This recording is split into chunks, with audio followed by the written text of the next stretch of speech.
junto a Fernando Paulsen. La clave me escucha.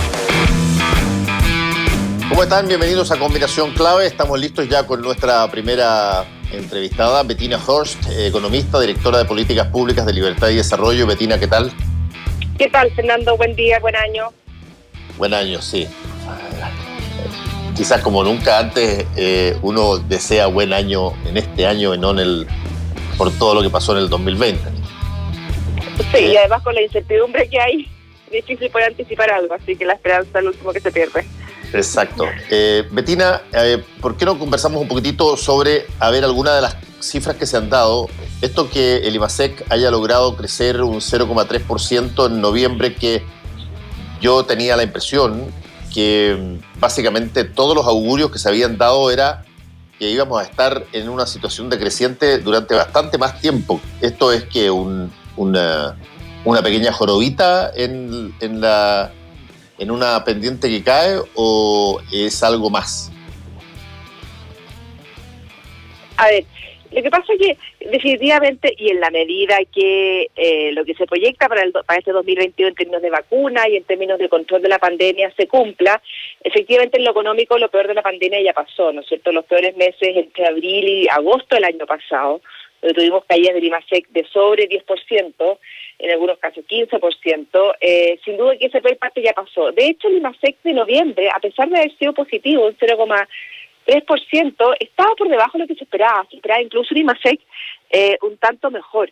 Ahora, ¿y por qué se esperaba un IMASEC un tanto mejor? Porque noviembre del año pasado, recordemos que hace un año atrás, en noviembre, estábamos con un estallido de violencia importante. Y recalco la parte de violencia porque el efecto que tuvo en la economía y en el empleo no fue por las movilizaciones sociales, sino que fue por la violencia.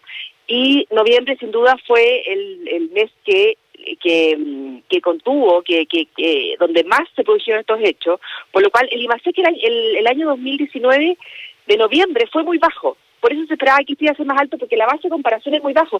Piensa tú que con este IMASEC ni siquiera hemos recuperado los niveles del 2018. Estamos todavía una economía del 96% de lo que era el 2018. Entonces, estamos con una economía bastante más baja de lo pre-pandemia y también más bajo de lo que era hace 2 años atrás. Entonces, eso es lo preocupante, lo peor ya pasó. Hay un tímido repunte, pero sin duda con la fuerza con la que uno esperaba, ha sido más lento y también inducido ahora probablemente las cifras de diciembre a partir de las cuarentenas también declaradas, dictadas para la región metropolitana. Sí, una de las cosas que probablemente están más asociadas a este tipo de situación es, uno, cuando las cosas son mundiales, cuando las cosas son planetarias, cuando las cosas tienen que ver con Chile exclusivamente, su propia movimientos y sus propias lógicas económicas, y que eventualmente pase algo, tiene una lógica. Y otra es cuando, por ejemplo, te entra esta pandemia, y nosotros ya teníamos el estallido social muy fuerte. Tú lo asocias básicamente a que la violencia es uno de los factores más importantes en esa caída. Pero el tema en términos de economía y economía mundial en esta medida es cómo, en un contexto como el de la pandemia, se puede resaltar una situación económica donde tú tienes a mucha gente básicamente a la que se le pide que no vaya a trabajar, que se confine. Me parece imperativo que eso ocurra cuando no están dadas las condiciones, pero no cabe la menor duda que era perfectamente esperable que si tú le pides a la gente que se confine, que esté encerrada en un lugar, las bases, por lo menos todavía, materiales para poder generar una economía relativamente normal, se sabe a priori que se van a deteriorar. Sí, es un buen punto que tú haces, porque en el fondo, efectivamente, cuando tú le pides a la gente que no salga a trabajar, ¿no es cierto? Muchos quizás hemos podido seguir nuestras labores en forma remota, pero una buena mayoría no lo ha podido hacer, o porque son trabajos en el lugar del trabajo, la construcción, la minería, o porque son trabajos que simplemente no se pueden hacer en forma remota. Recordemos que tenemos una parte importante también de nuestro país que trabaja en forma informal, ¿no es cierto? Casi el 30% de los trabajadores Sí, pues. en el pasado era gente que vivía en la formalidad, lo que muchas veces asociado a trabajos que sin duda no se pueden hacer en forma remota. Ahí lo importante, Fernando, si bien es un fenómeno mundial, ¿no es cierto? Lo que sí es importante es también cómo cada uno de los países ha lidiado con ese fenómeno que si bien es universal, pero también tiene particularidades en cada país. Si tú miras, por ejemplo, Chile en comparación con otros países de la región, ¿no es cierto? Chile finalmente va a ser de los países que menos va a contraerse su economía durante el año pasado. Y en parte también fue producto de la forma en que abordó la pandemia con las medidas de las cuarentenas dinámicas que tanta polémica generaron en el pasado, ¿no es cierto? Ahora con este plan paso a paso. Sin duda que se han hecho errores, sin duda que todo es mejorable, ¿no es cierto? Pero yo creo que efectivamente hubo un trabajo más equilibrado entre lo que era control de pandemia, cerrar la economía, pero también permitir que una parte de la población al menos, o en forma escalonada, pueda ir retomando sus actividades. Recordemos, por ejemplo, en el caso de Perú, que es un ejemplo que se da mucho porque tiene similitudes con Chile, la minería por un buen tiempo cerró básicamente, 100%. Acá la minería siempre estuvo con algún grado de apertura importante, lo que llevó que nuestra economía, muchas veces los IMASEC que veíamos todos los meses, su crecimiento o su menor caída estuvo amortiguada precisamente por la minería.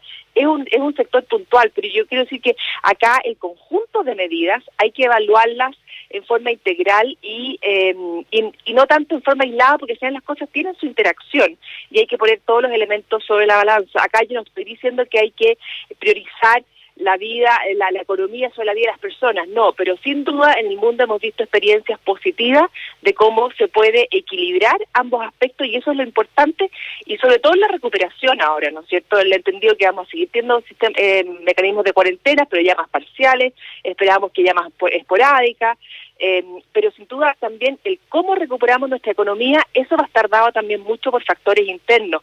Vamos a recuperar nuestra economía con crecimiento del empleo, con generación de empleo. Recordemos que pre-pandemia, uno de los desafíos que teníamos como país era retomar la capacidad de crecimiento, retomar la capacidad de crecimiento con generación de empleo. Mucho hablábamos de la automatización, cómo amenazaba ciertos y distintos tipos de trabajo. Entonces, hay desafíos que de alguna forma quedaron dormidos en la pandemia, pero hoy día, en la etapa de recuperación ya más intensa, sin duda que hay que retomar y hay que tener presente y dedicar las políticas públicas a ello. Sí, estamos conversando con la economista, directora de Políticas Públicas de Libertad de Desarrollo, Bettina Horst. Bettina, tú mencionaste esa frase que se ha utilizado mucho en términos de qué hay que priorizar, si la salud o la economía. Y eso básicamente surgió o ha surgido en función de determinadas, si se quiere, medidas que se tomaron que parecían bastante incomprensibles o por lo menos no se entendían muy bien. De hecho, comunicacionalmente fueron muy difíciles de explicar en un momento dado. No solamente esto que tú se llamaste las cuarentenas dinámicas, sino que situaciones dentro de esas cuarentenas dinámicas que eran bien difíciles de captar. El hecho de que tú tuvieras de una calle para allá, confinamiento de una calle para acá, no, que abrieras a una nueva normalidad en un momento dado y queda plasmada en la irrupción en los moles en forma absolutamente desmedida después de varios días de confinamiento, cosas perfectamente previsibles, digamos. No digo que eso es automáticamente una responsabilidad o un signo de culpabilidad. Lo que digo es que cuando se angustia la autoridad, cualquier autoridad, se angustia en el factor de una situación económica muy constreñida, muy dura, muchas de esas medidas al final, como incluso lo ha reconocido el gobierno y particularmente el doctor París, probablemente necesitaron haber sido pensadas un poquitito más y no se pensaron tanto porque había angustia por no poder lograr que la economía trabajara lo suficientemente bien para que la gente, y en particular la gente que vive a diario, pudiera generar sus ingresos. Y eso tiene sus costos. Sí, sin duda es muy difícil el equilibrio. Uno, porque es una situación que nadie había vivido previamente, ¿no es cierto? Había mucho desconocimiento, recordemos el comienzo, en marzo, abril del año pasado, desconocimiento de cómo se transmitía, cómo se podía controlar. Entonces, la verdad que todo se fue haciendo sobre la marcha. Y sin duda se cometieron errores, ¿no es cierto? Hay, como tú decías, cuarentenas que cuando pasaban, habían comunas partidas por la mitad por cuarentena, uno decía, bueno, pero ¿qué efectividad tiene si yo cruzo la calle y ya no estoy en cuarentena, ¿no es cierto? Sí, Ahora, yo creo que efectivamente poder evaluar en el mundo qué países lo hicieron mejor, qué países lo hicieron peor, probablemente es una elección que uno podrá ir sacando con más retrospectiva, yo creo que unos 2 años más. Recordemos al comienzo cuando se hablaba que Suecia, muchos planteaban que lo había hecho también, hoy día Suecia está siendo visto como unos países que lo ha hecho más. Entonces, yo creo que con todos los errores que se han hecho en Chile, comunicacionales, la dificultad hay muchas veces que son de explicar estas medidas que son complejas, y cuando no se pueden explicar, más complejas se hacen aún, ¿no es cierto? Yo creo que así todo, dentro de revisar, viendo la tasa de mortalidad, viendo la cobertura hospitalaria, etcétera, yo creo que dentro de todo Chile ha sido un país que con todos sus problemas que ha tenido, pero ha tenido un manejo relativamente razonable en lo que sea la pandemia y la economía, porque una cosa es que la pandemia efectivamente cobre vidas, pero el costo económico, la pobreza, la desnutrición, la falta de acceso a colegio, eso es un tema que le va a pegar al país por muchos años más. Esos problemas van a quedar, no van a irse de un día para otro con la pandemia o no van a irse un día para otro con la vacuna.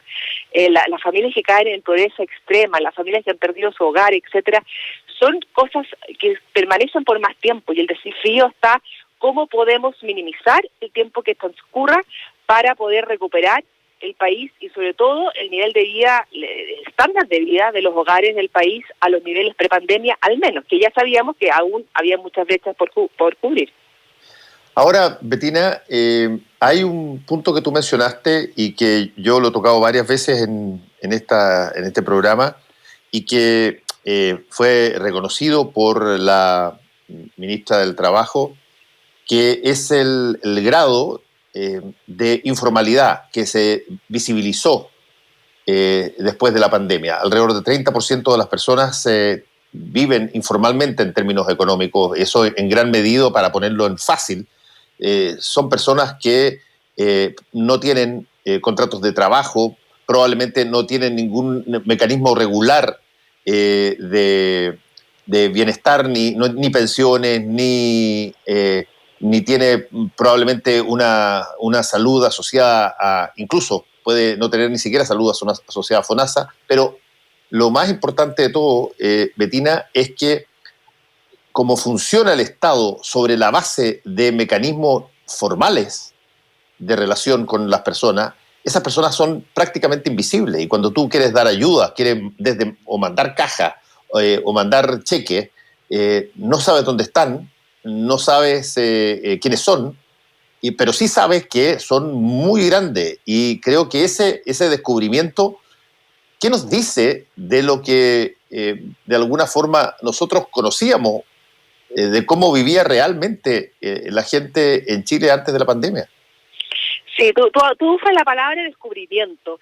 La verdad que hace tiempo, o sea, desde hace muchos años, siempre se hablaba que la economía chilena, si bien tenía una informalidad más baja que el resto de Latinoamérica, un 30%, hablemos de países como Bolivia, por ejemplo, que tiene 70% de sus trabajadores trabajando en informalidad, sin duda que estábamos mejor, pero de alguna forma nos habíamos conformado con ese 30%, ¿no es cierto? Y hace tiempo atrás que ya no hablábamos de cómo formalizar esos sectores, o qué había que hacer desde el Estado para ayudarles a formalizarles, o qué los incentivaba a mantenerse en la informalidad, ¿no es cierto? A revisar eso, y de alguna forma no se abordaba desde la política pública, y sin duda la pandemia muestra lo complejo que es poder en ayuda de esos sectores, con esos sectores informales importantes. Yo diría más que descubrir, porque se sabía que existía, era como darse cuenta que en realidad llevábamos demasiado tiempo quizás ignorando o siendo complacientes con esa situación. Y sin duda, cuando hablamos de recuperación económica, tenemos que hablar de recuperación económica con formalidad, porque no podemos perpetuar una situación que sabemos que en momentos de emergencia a un número importante de chilenos les afecta su forma como el Estado le puede ir en su ayuda. Y ahí durante la pandemia, un tema que yo creo que es relevante tener presente, que finalmente esos sectores más desconocidos, quizás para el gobierno central, porque no está en su base de datos, ¿no es cierto? No está en esos computadores fríos de algún subterráneo, son los municipios, muchas veces los que sí saben efectivamente cuáles son las necesidades y las carencias en sus territorios, porque son unidades más pequeñas, porque están más cerca de las personas, porque pueden identificar mejor las necesidades. Y ahí en dos ocasiones, recordemos que se entregó recursos a los municipios precisamente para que ellos vayan en ayuda directo a aquellos sectores que no estaban recibiendo ayuda desde el nivel central, que de alguna forma no estaban siendo pesquisados, ¿no es cierto?, o atendidos desde el nivel central. Por eso yo creo que es tan importante, y la pandemia también lo dejó de manifiesto, la importancia de la descentralización y de fortalecer nuestros municipios. Porque bien sabemos que hay municipios con inmensas capacidades de gestión, y hay otros municipios que tienen una gestión más precaria, ¿no es cierto?, no solamente en cantidad de recursos, sino que también en la gestión que hacen para llegar a sus vecinos. Y esto es transversal, derecha e izquierda. Esto no es un problema político, es un problema más bien de gestión municipal, administración municipal, y por eso yo creo que es tan importante, junto con la formalización de trabajo, junto con muchas otras medidas que hay que ir tomando, pero también descentralizar y fortalecer nuestros municipios, que son la puerta de entrada al Estado, y en este caso ha sido para muchos casos la única persona que ha llegado hacia ellos. Bueno, a ver, es muy interesante lo que tú planteas, Betina, porque recordando y citando un poco a algunos de los alcaldes, y estoy hablando de los alcaldes de Chile Vamos en ese momento, estoy hablando de Germán Codina cuando era presidente de la Asociación de Municipalidades, estoy hablando de Rodrigo Delgado cuando él también era presidente, cuestionaron mucho la forma de canalizar ayuda, particularmente todo lo que eran al principio las cajas y una serie de cosas, propusieron incluso algunos alcaldes, Joaquín Lavín entre ellos, que se hiciera a través de códigos QR directamente en términos monetarios. Y la respuesta en ese momento, Betina, de la autoridad sanitaria de la época, Jaime Mañalich, fue decir de que ellos estaban preocupados de su reelección. Aquí hubo efectivamente, tú tienes razón en eso, hubo efectivamente una queja inicial, llamemos así, una crítica inicial por parte de los alcaldes sobre la forma en que se estaban canalizando las cosas, porque ellos veían que no tenían relación directa con lo que pasaba en los territorios, y se pasó prácticamente casi 3 meses ignorándolo, hasta que, bueno, cambian las cosas, se incorporan los alcaldes a las mesas sociales. Después cambia el ministro y el ministro París tiene una relación mucho mejor con los alcaldes, pero ahí se perdió mucho tiempo en esa discusión. Sí, y es relevante no olvidarse de eso y acordarse de eso, porque en épocas difíciles, pandemia, terremoto, recesión, ¿no es cierto?, uno de alguna forma trata de empujar más rápido las cosas. Pero cuando hay desconfianza, cuando desde el nivel central hacia los municipios, desconfianza que hagan una buena gestión, desconfianza de que efectivamente quizás en algunos casos se ocupe de una forma más bien clientelista, ¿no es cierto?, clientelar en la entrega de los recursos. Entonces, eso te denota que tú no puedes hacer grandes cambios en momentos de crisis. Por eso necesitas fortalecer en tiempos de paz, de alguna forma, por decirlo, en tiempos de tranquilidad, la gestión de los alcaldes, generar confianza desde el nivel central a los niveles locales. Es cierto, en el pasado, y esto es pre-pandemia, en el pasado hemos visto escándalos de corrupción en alcaldías, hemos visto problemas de gestión, ¿no es cierto? También a nivel central, no digo que sea solamente un problema a nivel local, pero en el fondo uno tiene que abordar esos temas con reformas más integrales y que se demoren el tiempo, para cuando requiramos municipios fuertes, sólidos, y que tengan la confianza al nivel central para delegarle en momentos de urgencia, de emergencia, ciertas tareas clave, estén preparados. Pero es muy difícil avanzar en descentralización cuando históricamente el nivel central, y esto te digo de distintos sectores políticos, ha sido reacio en entregar poder. Entonces, solo se agudiza y se hace visible el problema. Pero no podemos olvidarnos, cuando vuelva nuevamente una época más tranquila, sin pandemia, no podemos olvidarnos de aquello y no avanzar en esas materias que son necesarias para el día de mañana abordar una nueva situación de emergencia. Y en términos generales, la descentralización es necesaria en materia de modernización del Estado y en materia de mejores servicios desde el Estado a la ciudadanía. Sí, estamos conversando con Bettina Horst, economista, directora de Políticas Públicas de Libertad y Desarrollo. Ahí, Bettina, hay un punto que tú dices que me parece muy importante, porque hoy día está disponible, sin duda, a través del proceso constitucional, una mirada, una revisión hacia esta suerte de verticalismo de gobierno que va desde el presidente hasta los alcaldes de una manera extraordinariamente concentrada. Y toda la pulsión que se está viendo por la descentralización en gran medida, tengo yo la impresión que se ha fortalecido con lo que ha ocurrido durante incluso el enfrentamiento con la pandemia. ¿Cómo lo ves tú en el ámbito de un futuro constitucional? Sí, a ver, yo separaría dos cosas. Uno, sin duda siempre la discusión respecto a la nueva constitución te abre y te permite colocar temas en la palestra, ¿no es cierto? Yo creo que en materia de descentralización no hemos avanzado, no por un problema constitucional, sino es que más bien yo creo que falta de un proyecto común que se quiera empujar realmente cómo queremos descentralizar, cómo queremos que sea nuestro Estado una vez descentralizado. Yo creo que por ahí falta más bien una mirada en común. Recordemos hace 2-3 años atrás cuando se aprobó la elección de gobernadores regionales, que vamos a elegir ahora finalmente el 11 de abril, ¿no es cierto? Hasta el día de hoy, 3 años después, muchos hablan de que esa reforma, en el fondo, creó un nuevo cargo sin atribuciones, sin recursos. Entonces, te demuestra que hubo una reforma constitucional, pero que la gran mayoría no quedó satisfecha respecto de esa reforma y se cree que va a generar mucha frustración cuando finalmente exista un gobernador regional electo, pero que finalmente no va a tener mayores atribuciones, va a tener una situación de conflicto permanente con las autoridades designadas del nivel central en la región. Entonces, yo creo que hay muchos nudos ahí que se tienen que desatar todavía, se tienen que destrabar. Y ahí de nuevo llevamos, no sé, yo llevo hablando de centralización por lo menos unos 20 años, y la verdad que no hemos avanzado mucho. Y yo creo que es falta de voluntad política y también porque finalmente es de esos temas que no es cortar una cinta, ¿no es cierto? No es el tema normalmente que a los señores políticos se movilizan más rápido para darle una solución, sino que más bien una solución, como yo lo llamo, menos sexy, ¿no es cierto? La descentralización es como una reforma que no impacta directamente en la persona, sino que requiere tiempo para que finalmente vean una mejor gestión de sus autoridades locales, etcétera. Entonces, yo creo que es un problema, no hemos logrado avanzar en descentralización.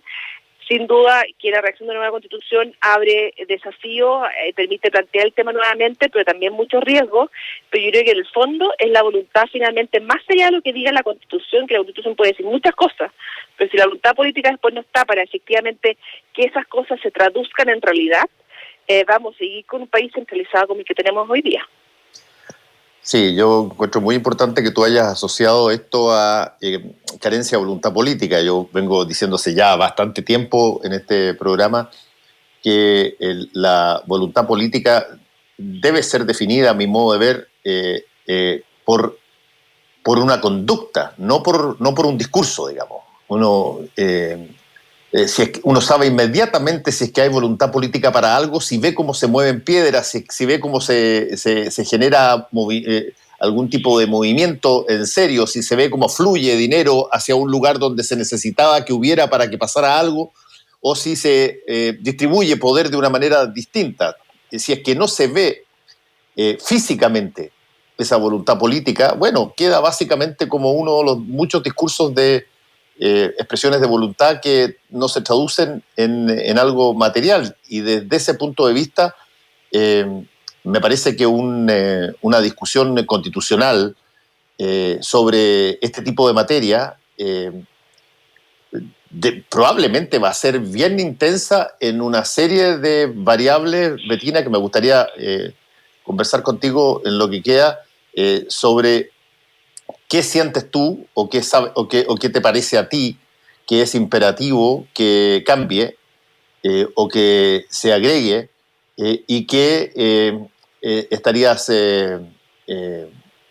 dispuesta a que se conservara de los grandes lineamientos de la Constitución en materia económica? A ver, en materia económica, bueno, son varios los temas, ¿no es cierto? Yo te diría, de nuevo, la Constitución te da como el macro rayado de cancha, ¿no es cierto? No va a ser la solución mágica, sino es que a partir de eso se tienen que desprender finalmente las políticas públicas que permitan entregar las soluciones y avanzar en esa línea. Sin duda que es clave un tema que no es bastante árido, que es la autonomía del Banco Central, ¿no es cierto? La importancia de que los distintos organismos económicos de la economía tengan independencia en ciclo político es clave para efectos de el control de la inflación, el control del endeudamiento, etcétera, ¿no es cierto? Esto si bien es un tema más árido, pero cuando uno ve la experiencia de otros países es clave que el sistema político finalmente no determine cosas tan relevantes como la cantidad de dinero en la economía y otros aspectos. Entonces el Banco Central Autónomo es clave en eso. De nuevo, recordemos que la Constitución lo que busca es principalmente separación de poder, ¿no es cierto?, y acotar el poder de las distintas instancias políticas, ¿no es cierto?, para tener un control entre los distintos sectores.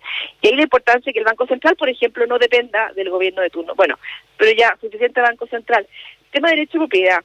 El derecho de propiedad es importante, siempre se asocia al empresario grande, quizás, ¿no es cierto?, al gran consorcio, etcétera, pero la verdad que es el derecho de propiedad asegurarle a todos los emprendedores, a todos que inician un negocio, poder usar el fruto de su trabajo, de su esfuerzo, que pueda permitir, que le permita tenerlos, ¿no es cierto?, y poder usarlos o reinvertirlos, etcétera. Eso es clave para efecto que la gente pueda invertir. Cada uno de nosotros, los emprendedores, estén dispuestos a invertir, a arriesgar su capital para poder sacar adelante un negocio, así como también grandes inversionistas extranjeros, ¿no es cierto? Nosotros tenemos una historia cuando se redactó la Constitución anterior, efectivamente veníamos de un momento en el cual el Estado había expropiado distintos sectores productivos, por lo cual esa parte está muy reforzada en la Constitución, pero obedece esa lógica. Ahora, en general, las constituciones del mundo mantienen y contienen espacios y normas específicas de derecho de propiedad, de que le asegura a la persona que es dueña el derecho de propiedad. Ahora, eso siempre también va de la mano y así está establecido y tiene que establecerse la capacidad de expropiación por parte del Estado, en algunos casos justificado, la debida compensación del Estado en caso de expropiación, ¿no es cierto?, que siempre es una herramienta que tiene que tener el Estado también. Y también lo que es importante es definir que si vamos a avanzar en incluir en la Constitución un mayor número de derechos sociales, que esos derechos sociales también estén definidos en una ley, el cómo acceder a ellos, a qué se refiere, cuál es la cobertura, etcétera, porque lo que no se puede tener acá es generar falsas expectativas en la Constitución y que finalmente se judicialicen muchos de los derechos que ahí se quieren garantizar. Por eso es importante no solo establecer en la Constitución qué derechos sociales se quieren garantizar, sino que también definir cuáles son las herramientas, cuáles son los instrumentos legales que permiten asegurar a las personas acceder y en qué forma acceder a esos derechos sociales. Sí, ahora ahí hay un punto, Betina, que tú lo has mencionado varias veces, que dentro de, llamemos, no sé si los derechos sociales, pero dentro de las grandes reformas que probablemente van a ser parte de la discusión constitucional, sin duda algunas de las que ya tú mencionaste, las autonomías, de hecho se ha pedido incluso autonomía para una serie de servicios históricamente durante mucho tiempo, impuestos internos, una serie de más, y probablemente ahí va a haber una discusión. La descentralización, estamos todos de acuerdo, creo que es un tema que va a ser muy discutido, pero probablemente una de las cosas más importantes de todas al final va a ser toda la situación de pensiones. Creo que es probablemente uno de los temas que más ha calado hondo en las conversaciones y en pensamiento y en toma de posición de la ciudadanía respecto de eso. Probablemente no todos tienen clarísimo cómo debiera ser, pero tienen clarísimo que no puede seguir siendo como es. Y desde ese punto de vista, el gobierno ha señalado que tiene un proyecto de pensiones, pero a este gobierno, con la baja aprobación que tiene en un marco todavía de pandemia, ¿qué viabilidad tiene de poder sacar una cosa tan macra como una nueva situación de pensiones? ¿Qué fuerza puede tener, digamos? Tú has dicho que es preferible que la reforma de pensiones se reanude en un próximo gobierno, que no se discuta ahora. Ahora, yo creo que eso es imposible, pero de alguna manera entiendo que estás diciendo, mira, este gobierno no tiene ninguna capacidad de poder generar una situación de esa envergadura con la debilidad de aprobación que tiene. Sí, a ver, el tema pensiones es un tema que no está definido hoy día en la Constitución. O sea, el tema pensiones no requiere reforma constitucional para poder reformar el sistema de pensiones que hoy día tenemos, ¿no? Yo creo que, y también recordemos una cosa, porque cuando tú me dices que el gobierno... Más razón, perdona Bettina, más razón para tratar de y querer dejarlo plasmado en la Constitución a machete, que quede clarísimo cómo tiene que ser el sistema. Es que no, yo creo que, a ver, Fernando, yo creo que nadie está hablando, nadie está pensando. Por ejemplo, hoy día el sistema de ahorro individual con administradoras de fondos de pensiones, nuestras AFP, hoy día nada de eso está en la Constitución. Entonces, tú no necesitas, aquellos que quieren terminar con las cuentas de ahorro personales, no necesitan modificar la Constitución para eso. Entonces también hay mucho mito. Pero volvamos a lo que tú decías respecto de que el gobierno tiene un proyecto y si es capaz de sacar hacia adelante ese proyecto. Yo te diría lo siguiente, el gobierno tuvo un proyecto en su campaña y tuvo un proyecto cuando ingresó el primer proyecto de ley de reforma del sistema de pensiones a mediados de junio del 2018, ¿no es cierto? Un proyecto de ley donde hablaba de 4 puntos adicionales a cuentas de ahorro individuales y que el proyecto después fue mutando al año siguiente precisamente para conseguir el apoyo de la democracia cristiana para poder sacar adelante la reforma en la Cámara de Diputados. Y así fue, se modificó el proyecto, se acogieron las demandas, los planteamientos de la democracia cristiana, se acordó un nuevo texto, el cual fue aprobado por la Cámara de Diputados, y que finalmente llegó al Senado, y cuando llegó al Senado, los mismos sectores de la democracia cristiana desconocen el acuerdo y van por un nuevo proyecto que una vez más el gobierno se abre a revisar, y a fines de enero finalmente se acuerda un nuevo esquema de proyecto que a la vuelta de marzo después del 2020 también se desconoce. Entonces, ¿por qué yo digo también que el gobierno no debiera avanzar en la reforma? Porque el gobierno ya no tiene un proyecto de reforma. El gobierno perdió su proyecto de reforma. Y hoy día le importa pareciera hacer más, llegar a un acuerdo a que realmente avanzar en una reforma del sistema de pensiones sobre la base de aquellos aspectos que cree importantes mantener. Como en mi caso al menos, yo creo que es importante mantener el concepto de las cuentas de ahorro individuales, respecto a las cuales cada persona aporta su ahorro, y tanto los ahorros que aporta esas cuentas, así como las rentabilidades que generan esos ahorros, queden para el cotizante y no se vayan a otros sectores, tal como hoy día se está planteando desde la oposición con las cuentas nacionales. Entonces, más que un proyecto, más que un gobierno debilitado, es un proyecto de reforma que no tiene nada que ver con lo que inicialmente planteó el gobierno del país. Bettina Horst, economista y directora de Políticas Públicas de Libertad y Desarrollo, muchas gracias por esta entrevista. Que te vaya muy bien, Bettina. Gracias, Fernando, que estés muy bien. Adiós. Volvemos con Combinación Clave. La clave me escucha.